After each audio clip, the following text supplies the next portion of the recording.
When Israelis say that they want peace, I believe it is a genuine expression, but we have to remember what is the meaning of peace in a colonial context, where the Israeli domination over the Palestinians seems to be the natural condition. And so for many Israelis, peace is a situation in which Israel continues to dominate all aspects of life of the Palestinians, but the Palestinians do not resist, and they are happy with the situation. So this is the vision of peace in this colonial context. And we can see how the peace talks were often used to maintain this domination and just to stall time in order to build more settlements, to deepen the occupation, to expand it, and to deepen the control over the lives of the Palestinians. Eventually, peace, of course, should not, peace which is based on justice, should be one of decolonization and of changing this power imbalance.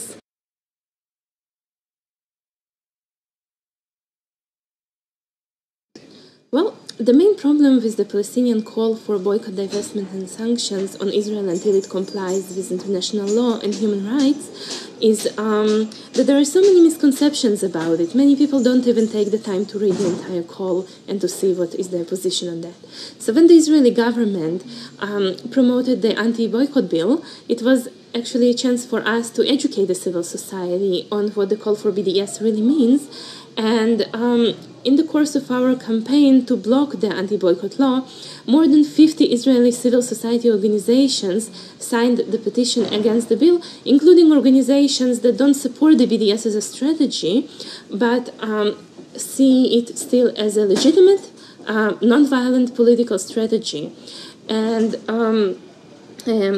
I think the strongest indication for the effectiveness of the BDS we can see in the statements of the Israeli government and the Ministry of Foreign Affairs, which view the BDS as a strategic threat to the continuation of the occupation of Palestinian territories and the control and colonization of the Palestinian people.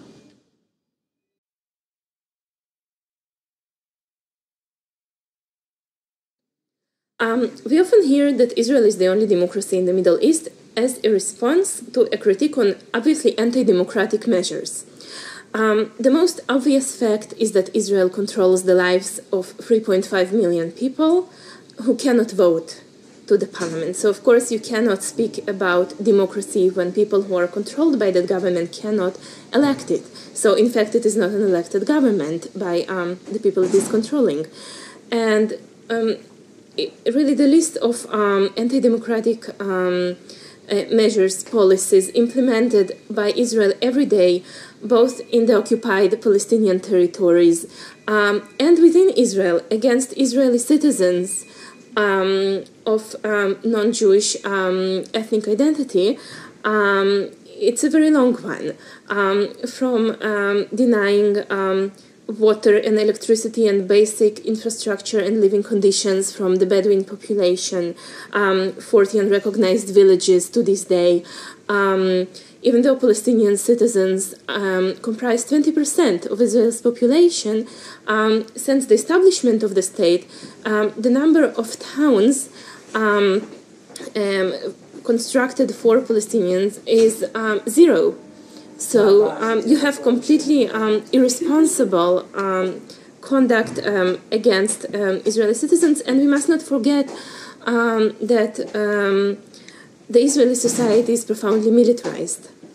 And because of that militaristic ideology that underlies our education system and every aspect of our life, the tendency is to believe that only people coming from the military background are capable of taking on political roles. So de facto, what you have instead of a democratically elected government is a sort of military junta, because civilians, especially women, and in general civilians without a military background, it's very difficult for us to enter the political system. It is almost impossible. So really, it is enough to look at the very basic facts to see the everyday anti-democratic conduct on so many levels. The distribution of resources, the legislation, social and cultural values of the Israeli society. In general, we must not forget that democracy is not something that a country is or is not. Democracy is a process. You can go through processes of democratization which are never ending. And the tragedy is that in the Israeli case, this process is going backwards. What we see is increasingly anti-democratic policies and reality that is created for communities.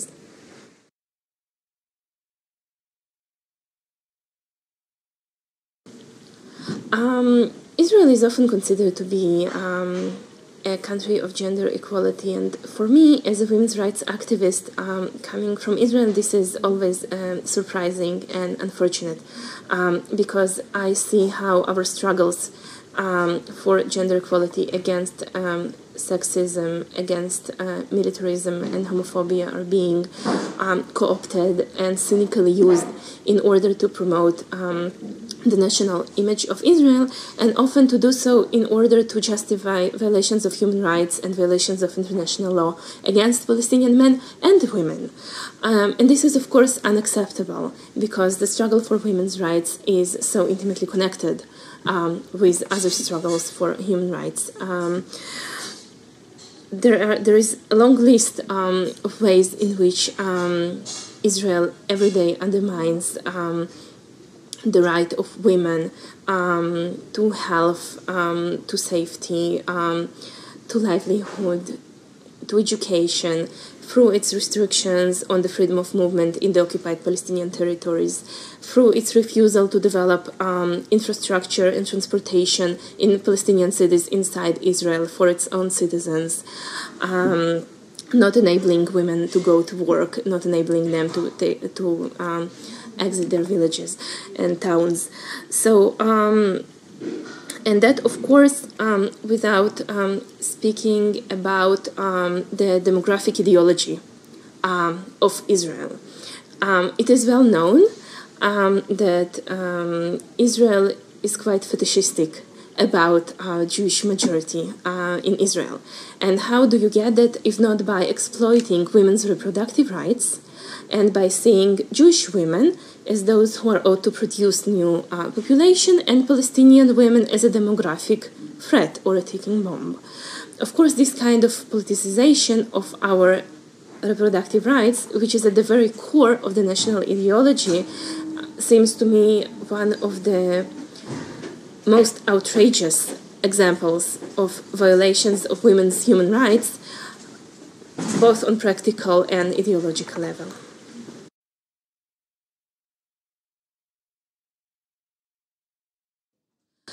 I've been active for peace and human rights for more than 10 years, but you can also take the word of people who were active for 20 and for 30 years. We have a very clear realization that within the Israeli civil society, it is not in our power to influence the policies and to end the occupation. It is up to the international community, which is already extensively involved and invested in the Israeli-Palestinian conflict and the colonization of Palestine, to take action, to stop doing harm, and to start taking proactive steps to end the occupation.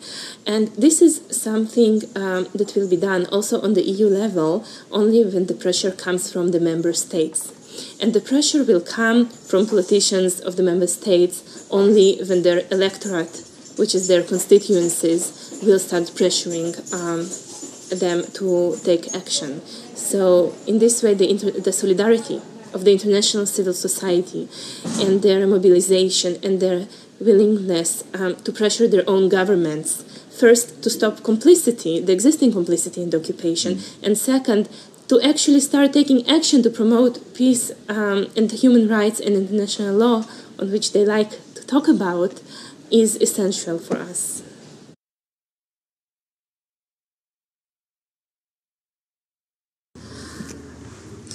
We live today in a globalized world, and often many simple actions that we do in our everyday life in a supermarket affect profoundly a life of a person on the other end of the globe. And it is, of course, for us to be responsible for these kind of actions and to be aware how the most simple choices that we make can affect other people's lives. In that sense, settlement products is the most obvious way in which Europeans often pay for products that come from the illegal settlements in the West Bank, and basically directly fund the occupation in that way. Furthermore, the agreements of EU and Israel give products coming from Israel better tax conditions. This, of course, should not be truth for products coming from the settlements and directly being a violation of the international law. However, when those products are not being marked as settlement produce, they receive beneficial treatment from the European Union, and so the fact that the European Union supports financially the occupation.